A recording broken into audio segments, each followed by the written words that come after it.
Assalomu alaykum hurmatli yurtdoshlar. Bugungi video rolikimiz yana bir foydali videolardan biri. Şimdi sexa geldik. İş jarayonini ko'rsatib o'tamiz. Tunika bond bükadan sex.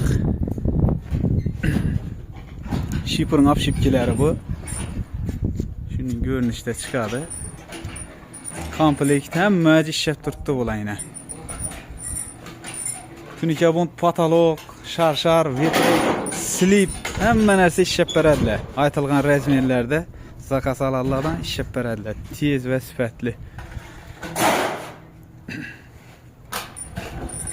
Sharsharlarni ko'rsatib o'tamiz yine. Sharsharimiz shunday ko'rinishda.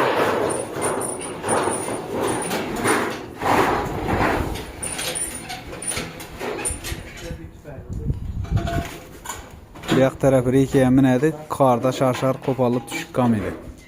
Şunun görünüşte. Bu elde tarafının görünüşü. Ekranda telefon nömerlerini koyamız.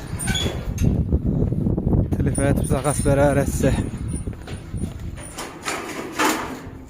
3,5'lık listen, kalın listen yine. Afşipkiler tep tekis çıkan.